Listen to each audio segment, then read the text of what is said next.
Welcome to Provisional Aspirations, a podcast exploring the psychology of religion, philosophy, and clinical mental health. I'm Jeffrey Wallace, author, religious trauma survivor, and graduate student pursuing a master's degree in counseling psychology. Join me as I indulge my academic interest in the human spiritual experience, a curiosity that I couldn't fully explore as a member of a high-demand religious group. But now I'm learning out loud, and it feels great.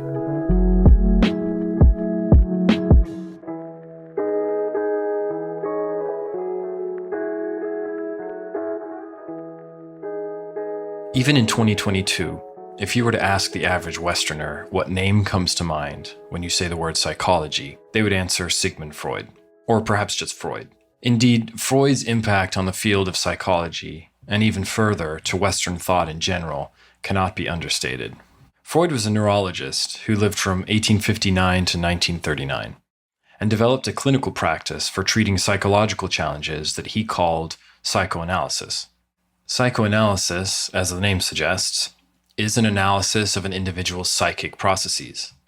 It was really the first form of talk therapy, and it was based on Freud's belief that psychological distress could be alleviated by bringing unconscious psychological material into consciousness, so that it could be integrated into a more mature psychological state. Freud's original framework for psychoanalysis involved months, even years of discussion with the client. During the sessions, the client would lay down on the quintessential therapist couch with their back to Freud and talk about whatever came to their mind, a process that Freud called free association. When it comes to the psychology of religion, Freud is a significant historical character. It has been said that Freud's theories are the first of their kind, a divergence from religious explanations of the human mind. He was really the first to provide a robust framework for human thought that did not include theological concepts like the immortal soul, spirit, angels, demons, and mind reading by an all-knowing, all-powerful father figure God. Freud wrote 3 books about the psychology of religion: Totem Taboo in 1913, The Future of an Illusion in 1927, and Moses and Monotheism in 1937.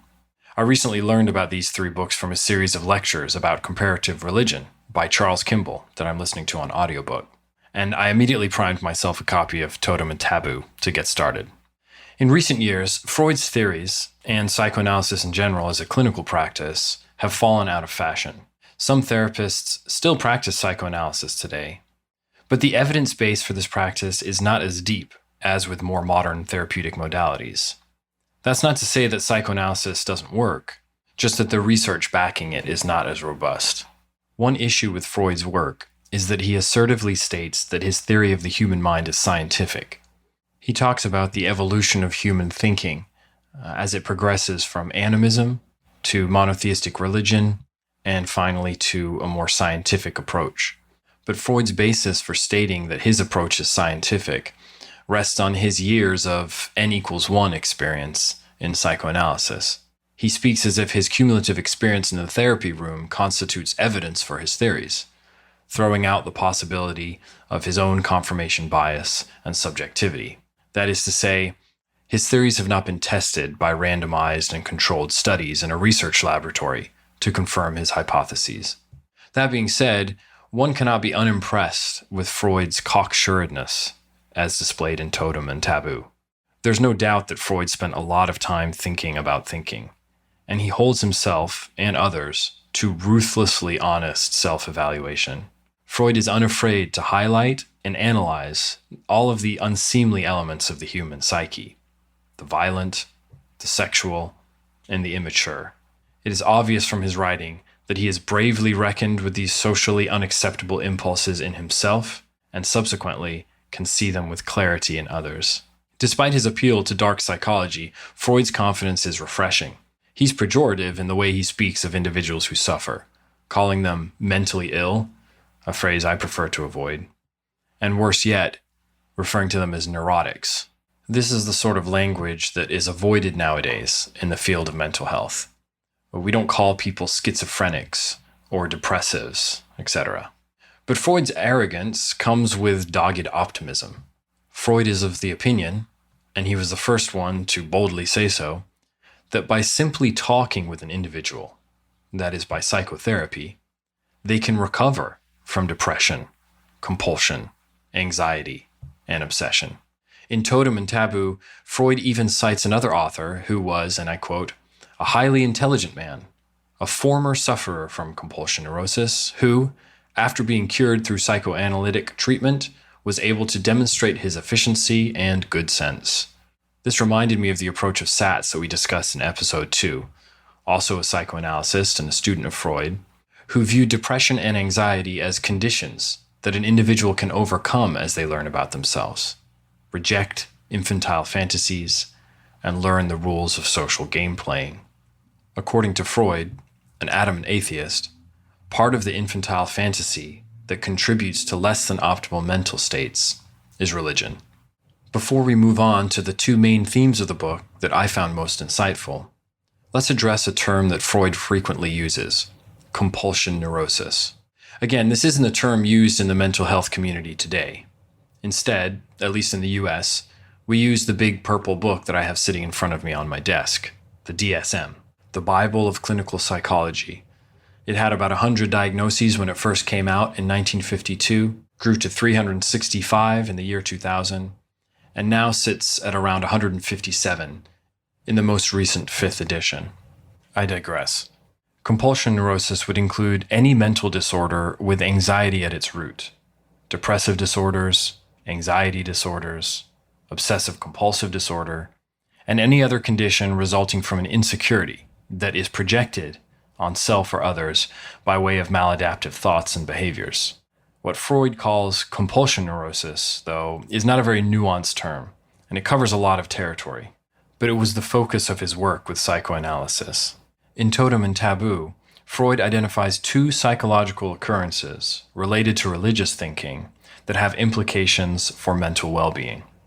1, the ambivalence of emotion, and 2, the omnipotence of thought.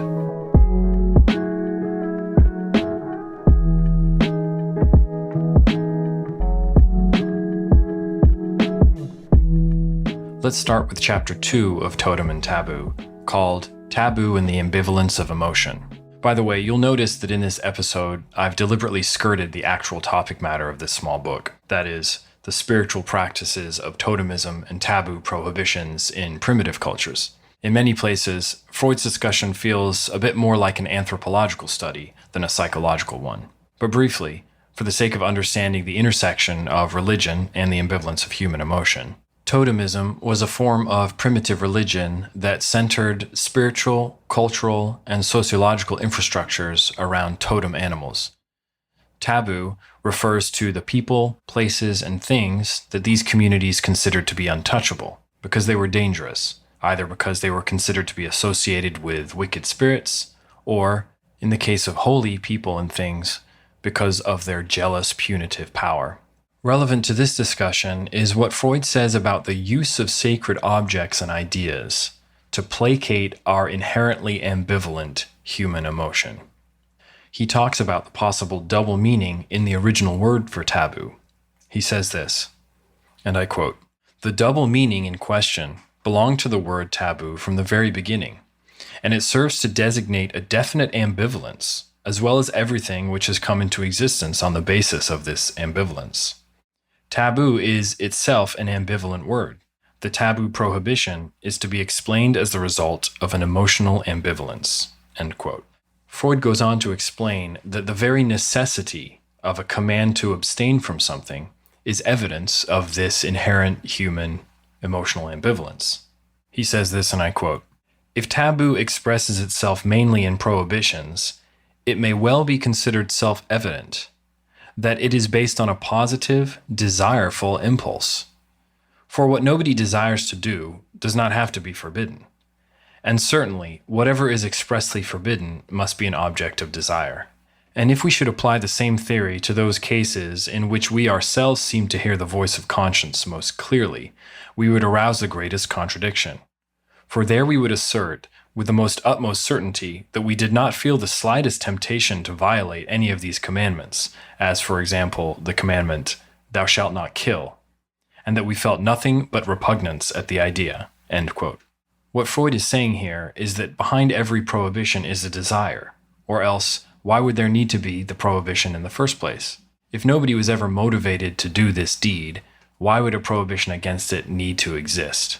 Freud then goes on to talk about what he has learned from performing psychoanalysis, and I quote, "If we take into account the following results of psychoanalysis, our understanding of the problem is greatly advanced. The analysis of dreams of normal individuals has shown that our temptation to kill others is stronger and more frequent than we had suspected, and that it produces psychic effects even where it does not reveal itself to our consciousness.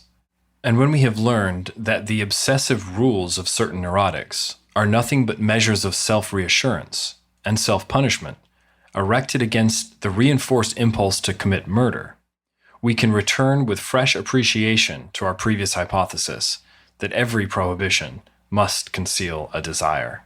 End quote. According to Freud, when faced with ambiguity on how to act because of the ambivalence of emotion, primitive religion provided a set of taboos to help settle the ambivalence. This was then carried forth into monotheistic religion with its accompanying moral precepts.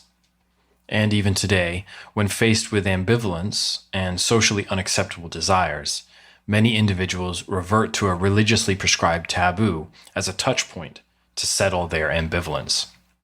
And this is familiar in many religious traditions. In moments of great ambivalence, we're taught to beseech God for an answer. In my religious upbringing, as part of a high-demand religious group, we were provided a database of everything that the organization had ever published. If members ever faced challenging life decisions, we could simply use the search feature to find a number of articles that would show us the appropriate course of action. Very rarely would you not be able to find an article that addressed your circumstances exactly. Freud's discussion also made me think about religious icons in broader religion. For example, why do we hang a cross around our rearview mirror or place a figure of Ganesha on our dashboard? Well, it could be for several reasons. Perhaps it's pure superstition to avoid a car crash. It could be tribalism to let other people know where you stand on matters of religion. Or it could be an outward display of piety to signal to others that you're a good person. But for many, it no doubt serves as a reminder when faced with moments of emotional ambivalence. When we are, to use a religious expression, tempted or faced with indecision, we look to our totem, settle the ambiguity. The icon reminds us of the taboos associated with the religious tradition, and we know what to do. Freud goes on to talk about how this style of thinking can result in anxiety if a taboo is transgressed. And I quote, "It is therefore probable that conscience also originates on the basis of an ambivalent feeling from quite definite human relations which contain this ambivalence. One component of the two contrasting feelings is unconscious and is kept repressed by the compulsive domination of the other component. The character of compulsion neurotics shows a predominant trait of painful conscientiousness, which is a symptom of reaction against the temptation which lurks in the unconscious, and which develops into the highest degrees of guilty consciences as their illness grows worse." End quote. So when someone represses their unconscious desire to violate a taboo, they experience a high degree of guilty conscience and anxiety that, left unchecked, can lead to any one of the conditions that could be called what Freud refers to as compulsion neurosis. This leads us to the second main point, the omnipotence of thought, a phrase that Freud admits to taking from another author. He says this on page 72, and I quote, "The existence of omnipotence of thought is most clearly seen in compulsion neurosis. In every one of the neuroses, it is not the reality of the experience, but the reality of the thought which forms the basis for the symptom formation. Neurotics live in a special world in which, as I have elsewhere expressed it, only the neurotic standard of currency counts. That is to say, only things intensively thought of or effectively conceived are effective with them, regardless of whether these things are in harmony with outer reality. A compulsion neurotic may be oppressed by a sense of guilt which is appropriate to a wholesale murderer, while at the same time he acts towards his fellow beings in a most considerate and scrupulous manner, a behavior which he evinced since childhood. And yet his sense of guilt is justified, It is based upon intensive and frequent death wishes which unconsciously manifest themselves towards his fellow beings. It is motivated from the point of view of unconscious thoughts, not of intentional acts. Thus, the omnipotence of thought, the overestimation of psychic processes as opposed to reality, proves to be of unlimited effect in the neurotic's affective life and in all that emanates from it." End quote. No doubt, Freud's language here is condescending. He goes on in the same paragraph to compare compulsion neurotics to the savages of primitive cultures. But he does touch on a reality for many religionists, and that is that they feel intense anxiety and guilt over transgressions that never manifest in reality. In another place in the book, Freud says this, and I quote, "When we examine these neurotics for the deeds which have called forth such reactions, we're disappointed. We do not find deeds, but only impulses and feelings which sought evil but which were restrained from carrying it out. Only psychic realities, and not actual ones, are the basis of the neurotic's sense of guilt. It is characteristic of the neurosis to put a psychic reality above an actual one, and to react as seriously to thoughts as the normal person reacts only toward realities." End quote. This very real predicament, which is often enmeshed in a religious worldview, can most certainly make its way to a therapist's office.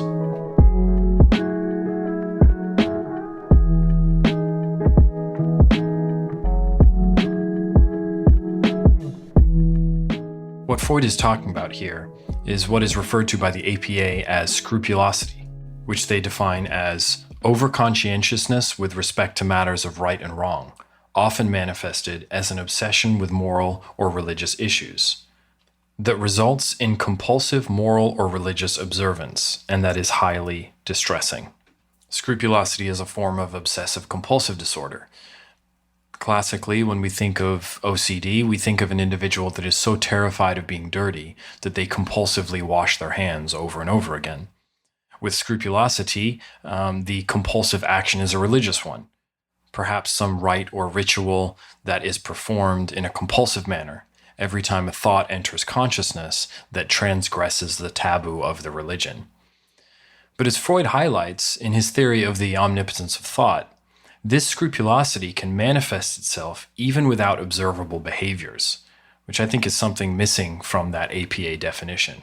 Freud's comments about the omnipotence of thought speak directly to my experience with mental illness coming out of a high-demand religious group. Passages from the Holy Scriptures codify the omnipotence of thought. For example, in Jesus' famous Sermon on the Mount, in Matthew chapter 5, from the New World Translation, "You heard that it was said to those of ancient times, 'You must not murder.' However, I say to you that everyone who continues wrathful with his brother will be accountable to the court of justice. And again, you heard that it was said, 'You must not commit adultery.' But I say to you that everyone who keeps on looking at a woman so as to have a passion for her has already committed adultery with her in his heart." And then there's 2 Corinthians 10:5, with the injunction to bring every thought into captivity, to make it obedient to the Christ. Again, these verses bring the thought to the level of the action. They vilify the mind for socially repressed desires and create a world wherein an individual is constantly monitored by God, not for behaviors, but for thoughts. In my religious upbringing, we were taught that God examines not only the mind, but the very kidneys, the seat of all motivation.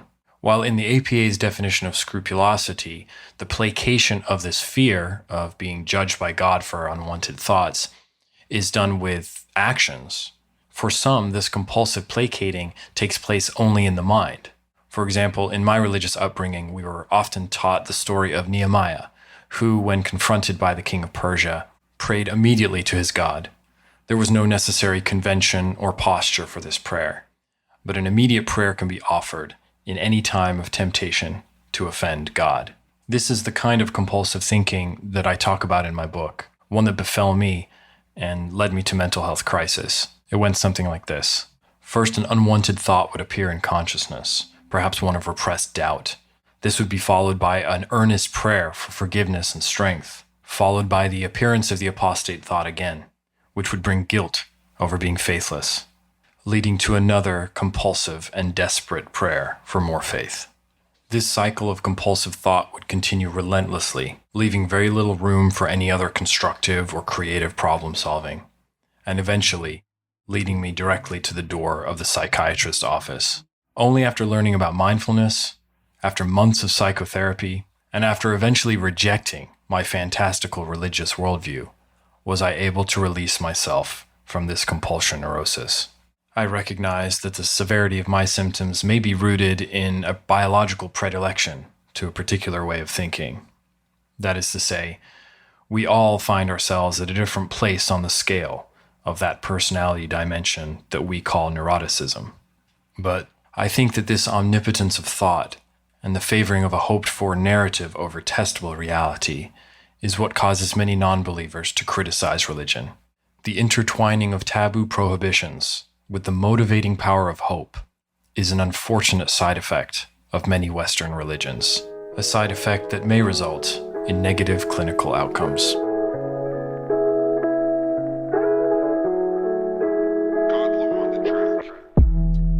I appreciate all the love I've been getting recently on Instagram and Twitter, so thank you for that.